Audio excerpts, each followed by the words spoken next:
ان کا عرصہ اقتدار جناب 2 سال سے کم تھا۔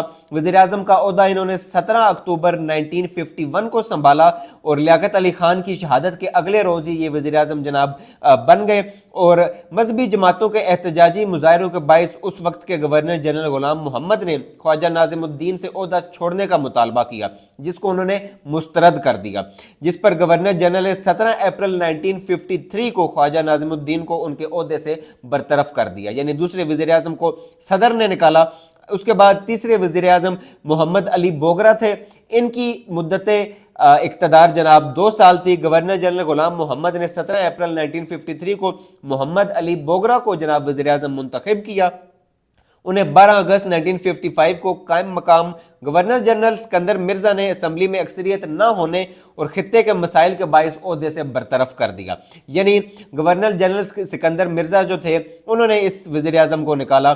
اس کے بعد چوتھے وزیر اعظم چودھری محمد علی، ان کا مدت اقتدار 1 سال تھا۔ چودھری محمد علی نے 2 اگست 1957 کو پاکستان کے چوتھے وزیر اعظم کا جناب حلف اٹھایا، اور ان کا نام جناب جو پچھلے تھے گورنر جنرل سکندر مرزا انہوں نے تجویز کیا تھا، اور چودھری محمد علی کے عہد میں 1956 کا جو آئین تھا، یہ بڑی خاص بات ہے، 1956 کا آئین جناب پہلا آئین پاکستان کا وہ نافذ ہوا، اور 12 ستمبر 1956 کو چودھری محمد علی نے اپنے پارٹی کے اراکین سے اختلاف کے باعث استعفیٰ دے دیا۔ اگلے وزیر اعظم حسین شہید سہروردی تھے، جناب 1 سال ان کی مدت حکومت تھی۔ حسین شہید سہروردی نے 12 ستمبر 1956 کو وزیر اعظم کا عہدہ سنبھالا، مگر 17 اکتوبر 1957 کو سکندر مرزا سے اختلاف کے بعد جناب انہوں نے عہدہ چھوڑ دیا۔ اس کے بعد ابراہیم اسماعیل چندریگر، ان کی مدت ملازمت مدت اقتدار 2 ماہ تھا۔ اس کے بعد 7ویں وزیر اعظم تھے جناب فیروز خان نون، 1 سال سے کم عرصہ جناب ان کا اقتدار رہا۔ 8ویں وزیر اعظم تھے جناب نور الامین، 13 دن جناب انہوں نے حکومت کی۔ نور الامین ملکی تاریخ کی یہ کم ترین مدت والے وزیر اعظم رہے۔ ملک میں مارشل لا کے 13 برسوں بعد یحییٰ خان انتظامیہ نے 7 دسمبر 1971 کو نور الامین کو وزیر اعظم منتخب کیا، مگر 20 دسمبر 1971 کو ان کو عہدہ چھوڑنا پڑا۔ اس کے بعد 9ویں وزیر اعظم ذوالفقار علی بھٹو تھے۔ ذوالفقار علی بھٹو 14 اگست 1973 کو وزیر اعظم منتخب ہوئے۔ اس کے بعد 1977 کے عام انتخابات میں وہ ایک بار پھر کامیاب ہوئے، مگر جنرل ضیاء الحق نے مارشل لا لگا کر انہیں گھر بھیج دیا، گھر نہیں بلکہ جیل بھیج دیا، اور ذوالفقار علی بھٹو کو 1979 میں پھانسی دے دی گئی۔ یہ وہ دور اقتدار تھا جس میں ملک کا جو موجودہ قانون ہے، موجودہ آئین ہے 1973 کا، 1973 کا آئین، وہ بنا، وہ نافذ ہوا ملک میں۔ اس کے بعد 10ویں وزیر اعظم محمد خان جنیجو تھے، یہ 3 سال کے لیے وزیر اعظم رہے۔ 23 مارچ 1985 کو فوجی امر ضیاء الحق کے دور میں جناب یہ وزیر اعظم منتخب ہوئے، اور ان کی حکومت کو 29 مئی 1988 کو برطرف کر دیا گیا۔ اس کے بعد بے نظیر بھٹو کا پہلا دور حکومت آیا، 2 سال کے لیے وہ وزیر اعظم بنی، پہلی خاتون وزیر اعظم بنی، دنیا کی اسلامی تاریخ کی پہلی خاتون وزیر اعظم بنی، اور وہ 6 اگست 1990 تک اس عہدے پر کام کرتی رہی، اور اس کے بعد غلام اسحاق خان نے ان کی حکومت کو برطرف کر دیا۔ اس کے بعد نواز شریف 3 سال سے کم عمر کا عرصہ تھا جو ان کا پہلا دور اقتدار تھا، 1990 میں پہلی بار یہ وزیر اعظم بنے، اور ان کی حکومت کو بھی غلام اسحاق خان نے 1993 میں جناب برطرف کر دیا۔ بے نظیر بھٹو ایک دفعہ پھر وزیر اعظم بنی، دوسری بار وزیر اعظم بنی 3 سال کے لیے، اور 1993 کا یہ دور تھا جس میں وہ وزیر اعظم منتخب ہوئی، لیکن دوسری بار بھی یہ مدت اپنی مکمل نہ کر سکیں۔ اس وقت کے صدر فاروق لغاری نے ان کی حکومت کو نومبر 1996 میں جناب برطرف کر دیا۔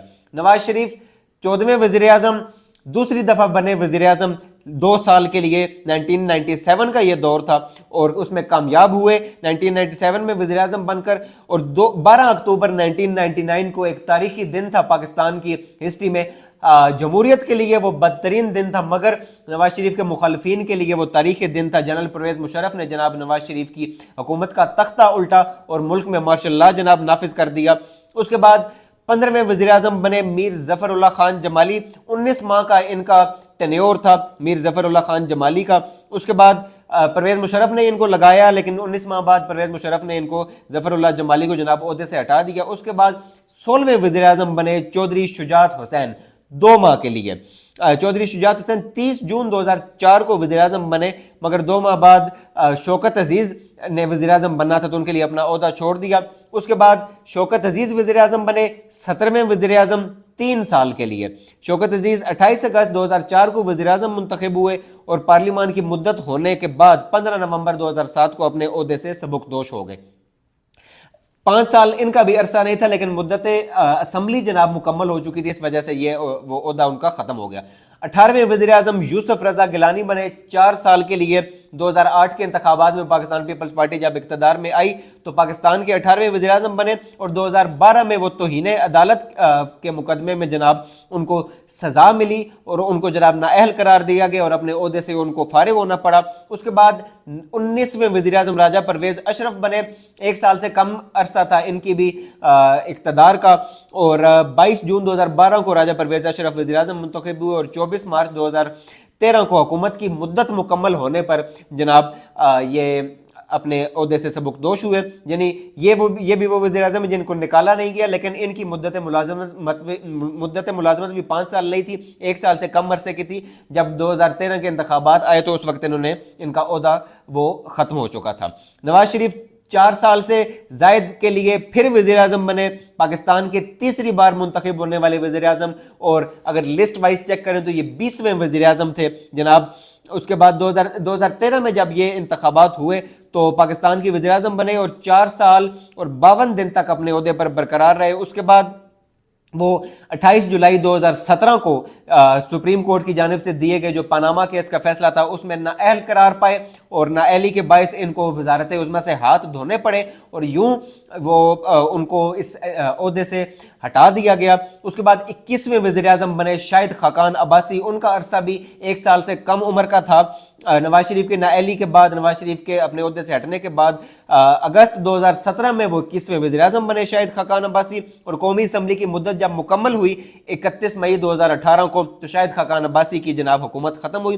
اس کے بعد پاکستان کے وزیر اعظم، دلوں کے وزیر اعظم عمران خان جناب وہ وزارت عظمیٰ کا منصب سنبھالتے ہیں، اور ایک تبدیلی کی ہوا جو 2013 سے چلی آ رہی تھی وہ جناب عمران خان کی 22 سالہ جدوجہد کا ثمر ان کو 22ویں وزیر اعظم کے طور پر ملا۔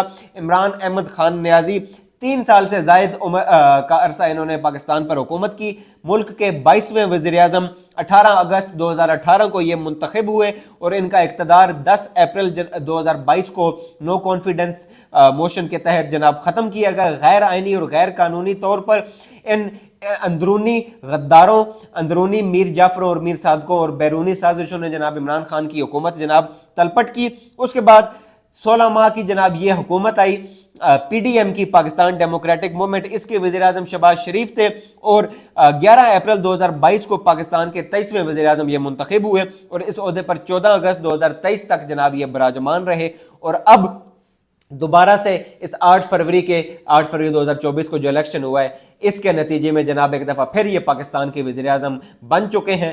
اللہ پاکستان کے حالات پر اور پاکستان کی عوام پر رحم فرمائے۔ یہ تھی تفصیلات، امید ہے آپ کو ہماری یہ تمام تر تفصیلات جو ہم نے آپ کے ساتھ شیئر کی ہیں یہ ڈیٹیلز پسند آئی ہوں گی۔ کمنٹس میں اپنی رائے کا ضرور اظہار کیجئے، اپنا بھرپور خیال رکھیے، اللہ نگہبان۔